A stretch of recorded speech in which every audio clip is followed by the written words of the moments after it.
Hey, what's going on, crypto people? It is the Crypto Siege with another day in the life, in the crazy life that is a digital asset space. Good morning. Happy Tuesday. Happy Tuesday to you. Yeah, so guys, listen, so I apologize I haven't been able to do any videos for the last few days. Just been really, really frustrated with the internet. And yeah, and so getting on the phone with the internet service providers is just something that's not fun. We had to go out and we didn't have to, but we were blessed to go out to be able to go out and go purchase a new car. Absolutely trying to crush the rest of our month in terms of what we're doing for our business. And so we're really, really tied up with those things, celebrating taking my teenager to go out and get her, first job and these different things like that. So it's been really, in that regard, it's been really, really cool, but still working on the internet because anytime I click on Zoom or StreamYard, we're definitely having some serious lagging issues. So the download speeds go back and forth. In 1 minute they're 50, the next minute they're 200, but the upload speeds are still the same, 4 or 5 Mbps. So gonna have to have them come out again to figure out what is going on, because it's very frustrating to go from absolutely no issues for years to this point where the last 2.5, 3 weeks, just issue after issue with this lagging. I don't know why it can't be simple fix. And then you spend hundreds and hundreds and hundreds of dollars thinking that it's the equipment that might be updated, outdated, and it just turns out that it is just the ISP. So yeah, so interesting. I can't wait for the day where we will no longer have to depend upon these Wi-Fi or these internet service providers. Really looking forward to that day. I heard there's something coming up from Apple. We shall soon see. We shall soon see. All right, guys. So listen, the news obviously is the DC fintech lately. Obviously, the IMF and Kristalina Georgieva doing what she did there on that panel as well. Brian Brooks definitely in the news without question. I think it's interesting what he's looking to do. What is that? Oh, hold on a second.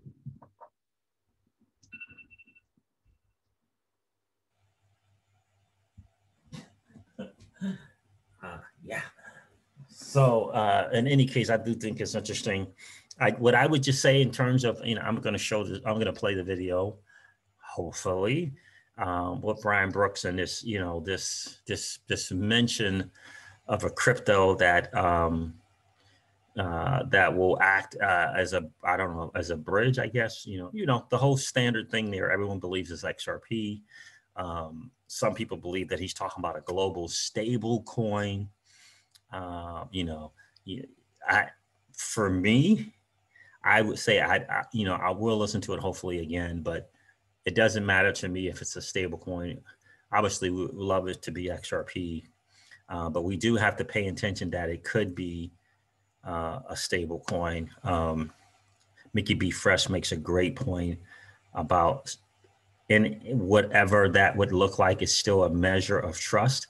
I don't know if that's the case or not, though, because if it's a global one, everyone's agreeing that there's a trust, right? So trust comes in if it's, for example, USDC, if it is, right? Then there's a trust issue. But if it's a global one, then all the powers that be, if you will, agree to trust it. They agree to trust that particular thing. I'm leaning more towards he's talking about XRP and talking about the XRP ledger because no one owns XRP, right? A private company that builds a stable coin. I don't know if that would be as trusted. I don't know. There's the thing. I don't know that if that will be as trusted. I think what Mickey B points out about Flare and these trustless gateways, I think is significant. I think that Brian Brooks knows about USDC, I think Brian Brooks knows about Algorand. I think Brian Brooks knows about Reserve Protocol. I think he knows about XRP, XRPL, and Flare.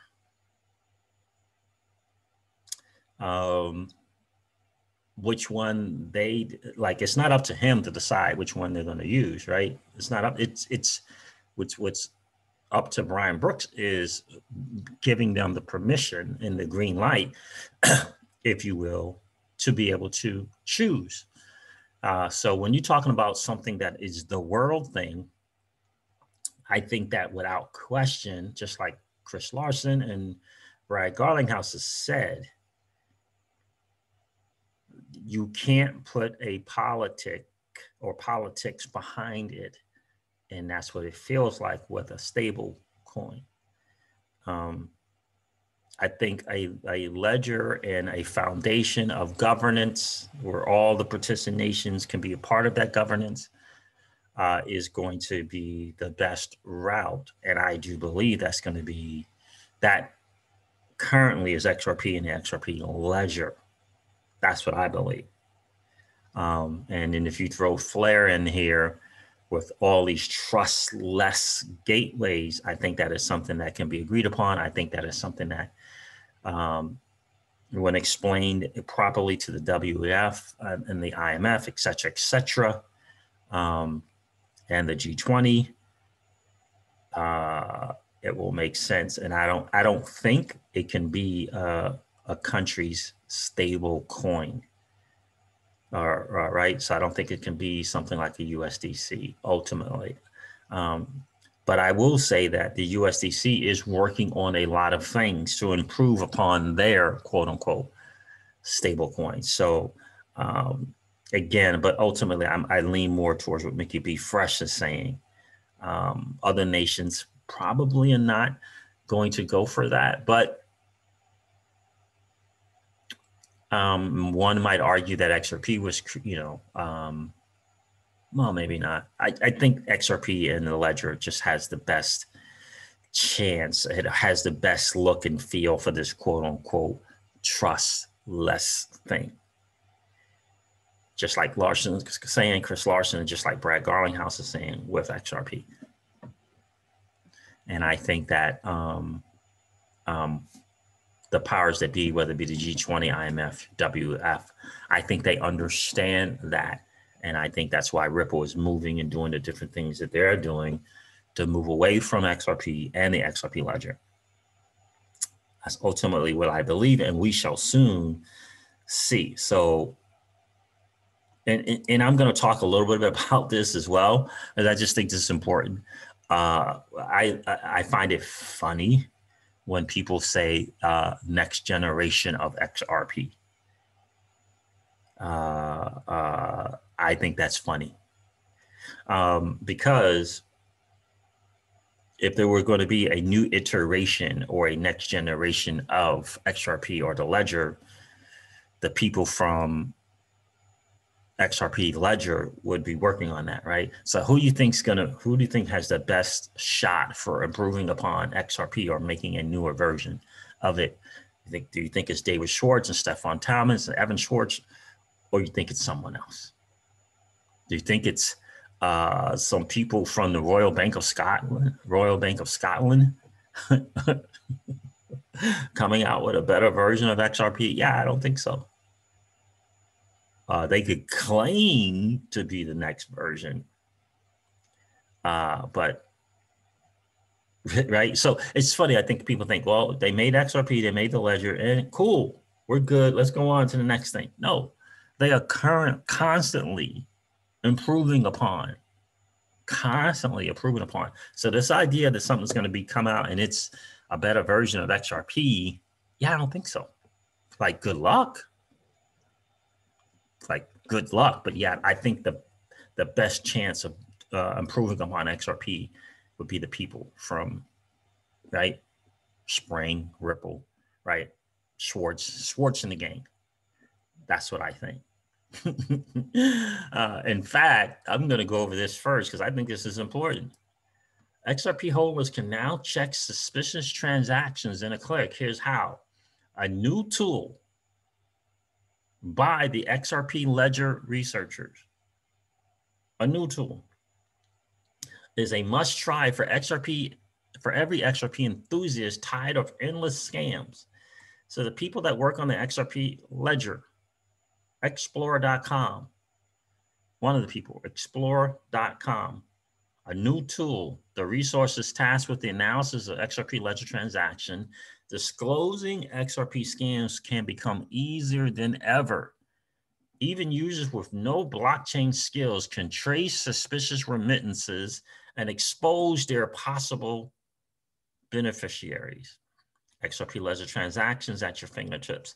In a recent tweet, the team at XRP Explorer, shared details of their newly released tool.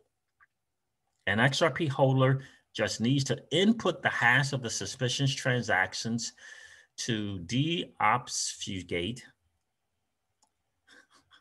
the possible paths of XRP tokens. New tool. Type in a transaction hash to find possible paths of where the money came from. Useful, for example, looking up histories. The new tool shows recent participants in transactions that interacted with the tokens in question. The Explorer team admitted that their instrument does not provide the accurate path of every single fraction of the tokens.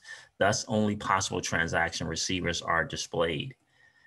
In a short demonstration video attached to the tweet, a user who decided to check the roots of the XRPL transactions is provided with a scheme that displays the paths.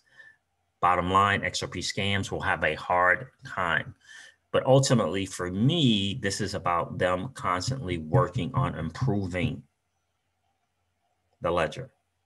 So, and the thing is, you know, it's a group of people, different people looking to improve upon it. So it's not like, again, they created XRP and just been resting on their laurels. So it's not like they created the ledger and just been resting on their laurels.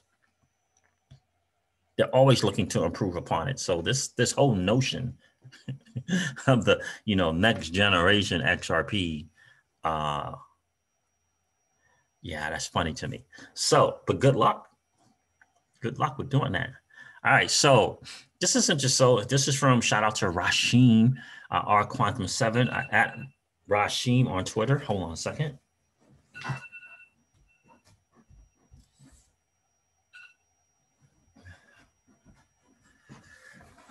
For doing that, shout out for sharing this, my friend. I appreciate your brother. Actually, I knew you messaged me with this, but I did listen. We talked. Everybody knows about the IMF cross-border payments and the private sector steps up, right? We all saw the XRP. Somebody did a YouTube video. XRP is poised to solve the massive global cross-border payments problem. So we saw the interview with not interview, but the panel discussion webinar with Jerome Powell, some, you know, people from Saudi Arabia. Cool, outstanding, absolutely love it. Ultimately, for me, all of that was just talk. It's just all talk. Jerome Powell had some interesting stuff because, listen, you know, it felt like to me that he understands that a private-public partnership relationship is inevitable.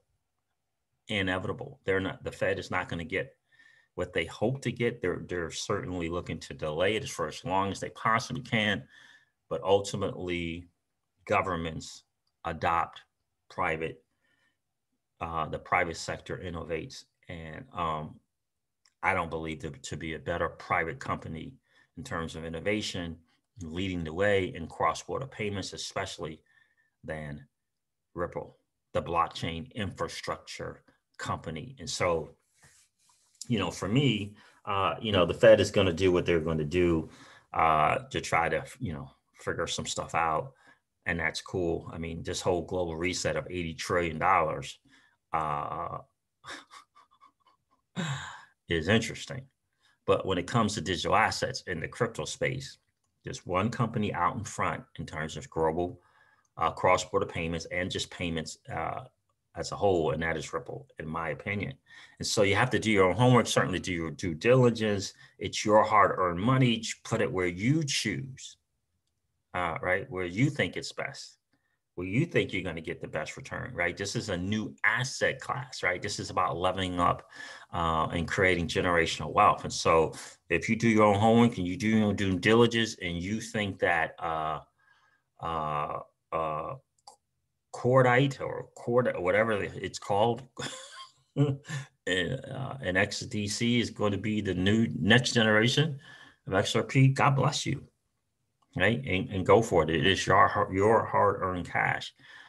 For me, my hard-earned cash, I'm hanging out in the Ripple camp in XRP. For me, not that I don't own other digital assets, but the crypto Siege's home. In terms of payments, I'm sticking with the front runner currently, right? That's what I'm doing. And for me, I don't feel a need to diversify into stellar lumens or XDC or XDE. Is it XDCE? I'm not sure.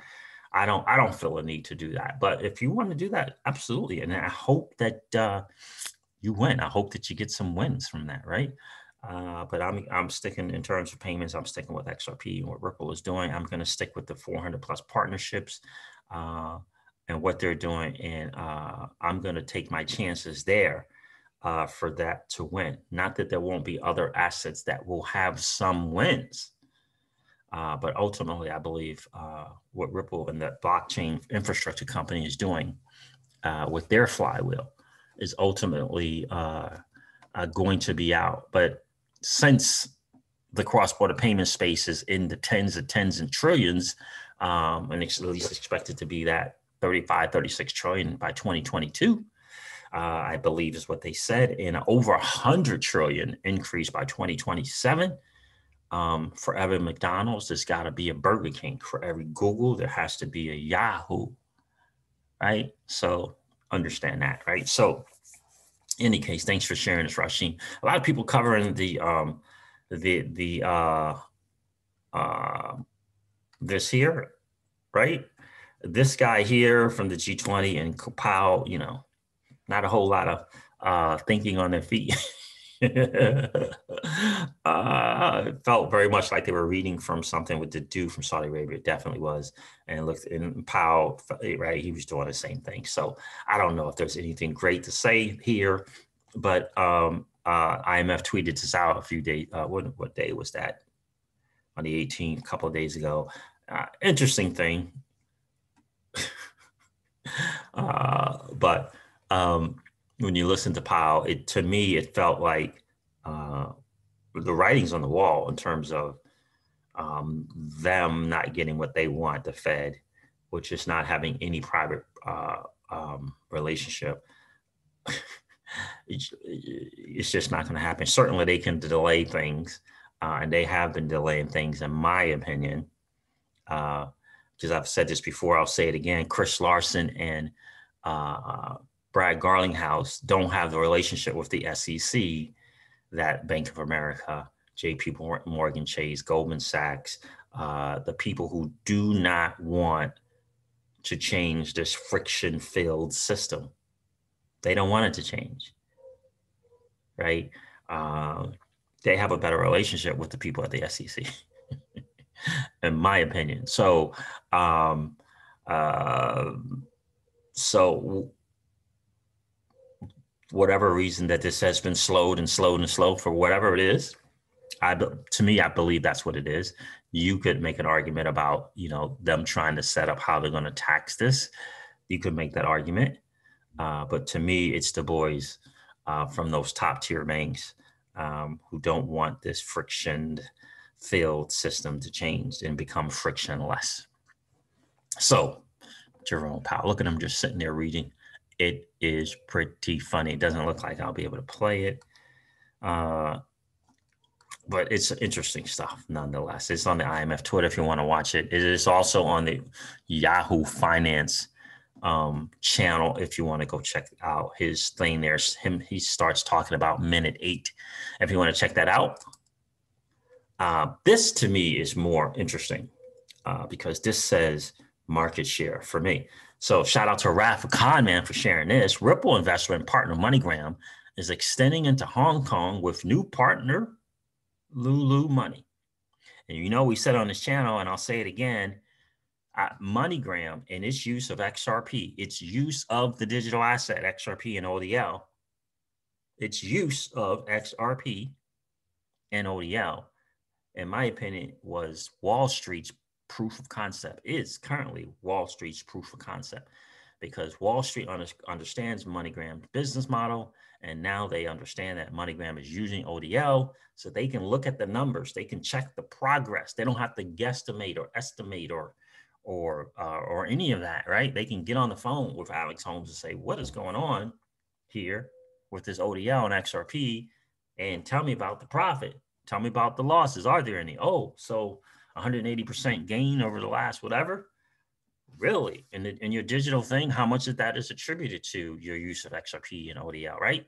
They can call, they can ask questions. And I believe that's Wall Street's proof of concept. And MoneyGram is continuing to make partnerships. And I believe it is in no small measure because of the working relationship with Ripple, RippleNet, and ODL. Right? Profit is profit for a company. And the bottom line is their profit is due in large part to ODL and XRP. They're using the digital asset. So listen, real world experience is real world experience. The numbers are there or they are not. It is positive or it is negative. And Ripple, MoneyGram, increasing their partnerships, increasing and expanding on their partnerships is massive. Lulu's money parent company, Lulu Exchange, which is headquartered in Dubai, is also a Ripple partner, featured in Ripple's cloud one pager. Do you see what I'm saying? The RippleNet and its RippleNet effect. It's just only a matter of time before people continue to look at what MoneyGram is doing and the success that they're having, however much of that success is from ODL and using XRP, and saying, yeah, we want to be able to do the same thing. So this investment, the strategic investment in MoneyGram by Ripple is just, again, one of those genius in motion type of deals, right? And here I'll show you the partnership. Tapping the power of RippleNet Cloud. The future of banking is RippleNet Cloud. By leveraging Ripple Cloud's technology, customers increase efficiency and are maximizing their competitive advantage with faster speed of innovation and, most importantly, in my opinion, time to market, how long it takes them to get to market, with lowering total cost of ownership. And you can see these are the people using the RippleNet Cloud technology. RippleNet Cloud technology, Azimo, and here it is right here, Lulu International Exchange. Do you see what I'm saying? So that G20 dude, cool. Him talking over there, the IMF, awesome. Ultimately, they're using RippleNet's technology, right? Easy connection, faster implementation and access to new features, scalability. RippleNet Cloud allows banks and financial institutions to maximize their business benefits with minimal effort and more flexibility. Shout out to Rafa Khan, man, for sharing that. I think that is absolutely outstanding. Business Wire covered it as well. The remittance industry plays a significant role in connecting communities and families. And by offering our network as a payout center of MoneyGram, we aim to make the process of money transfer more accessible, cheaper, and convenient for millions of Hong Kong residents. There it is right there. Shout out to MoneyGram. Continue to make the moves, and I believe it is possible because of the RippleNet and its network effect. I truly, truly, truly do believe that. So did I want to cover this? So this is Brad here. The Cryptic Poet shared this. Shout out to the Cryptic Poet.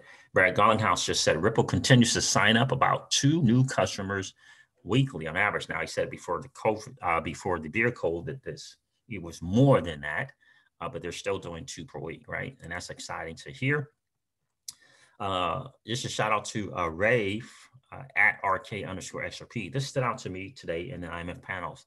Any thoughts? And I remember listening to this. I can't remember his name, but yeah, he was he was talking a lot about the central banks making sure that they are going to be a central figure in this new monetary system.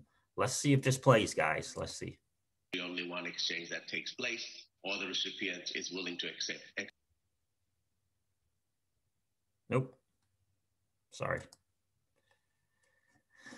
So that's still not happening there. I can't play any videos anytime I'm doing any kind of thing on Zoom or StreamYard. Still getting that lagging. So what else did I want to share with you guys? This is an interesting thing here because Mickey B, I think, commented on this. Shout out to Julian Flash, my dude. Thank you for sharing, my friend. Big time value add to the XRP community. Keep doing your thing, brother. Imagine if there was a single token that was recognized on both sides of the divide. And when you receive it, you can cash it out into your local currency. And when I receive it, I can cash it out into my local currency without the need to change it. Now, this so very much sounds like he's talking about XRP. And I think the way he worded it, because we think of it as the bridge currency, right? We all know Chris Larson, David Schwartz, Greg Barlinghouse. When they explain it, they explain XRP as the bridge asset. You're sending euros, utilizing XRP, but the other person on the other end wants the Filipino peso, I believe it is, and it changes it into that, right? So I don't know if his wording was different or it comes across as different. Because this does make it seem like it's something different than XRP. I don't believe that it is, but I do know, look, there's a relationship between Jeremy Allaire and USDC and Coinbase. Brian Brooks was there, so Circle, I mean, all of that. Is it USDC? I don't think so. And unless the people at Circle are looking to do the same things that Ripple has done with XRP and making it something that is not controlled by a single entity, it can't be USDC. But looks an interesting thing here that Mickey B. Fresh shared. And I'm going to end the video over this because we're going on almost a half an hour. Mickey B. Fresh says 2 flaws. Number 1, USDC requires trust of issuer. 2, Stellar issued IOU requires trust of anchor. Yes, USDC is audited and backed by a regulated foundation. Superior innovation, however, a superior innovation equals trustless gateway issues trustless stablecoin backed by either fiat or crypto. The ledger plus Flare plus Polysign. And this is what ultimately is going to be the thing. Every government is going to look to see the reason why China's thing is not going to be, it's just going to ultimately be a walled garden because the nations, and if you will, are not going to be so open to accept it because they're going to feel as though there's going to be, like Garlinghouse and Larson are saying, there's just kind of the politics tied behind it. They suggest that XRP doesn't come with the politics, if you will, behind it. The world wants a level playing field. They don't want the dominance necessarily in the US dollar as the world reserve currency. They want to operate and feel like there's just this trustless mechanism, an exchange of money. And Brad Garlinghouse and Chris Larson believe that it's XRP and the XRP ledger. And I agree. I believe that to be the front runner. And then when you throw in Flare that allows for these trustless gateways, I just think that's a home run. That is 100% a home run. And as long as that ledger has a foundation and has governance, and I believe that governance is going to come from different entities of different nations, if you will, I think that's the front runner, but we shall soon see. All right, guys, listen, look, right? She agrees with me. All right, guys, listen, I'm going to wrap up this video like I do all of my videos and remind you guys of this. Old money doesn't want you to win.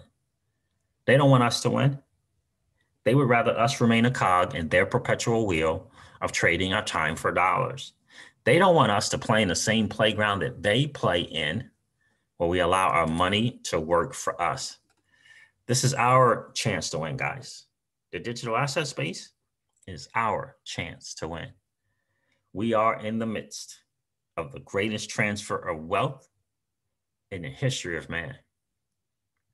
Are you participating, or are you standing on the sideline? Here's what I do know, that the battle for you has already been fought, and the victory is yours. Go get it. I'll talk to you soon, guys. See ya. Bye.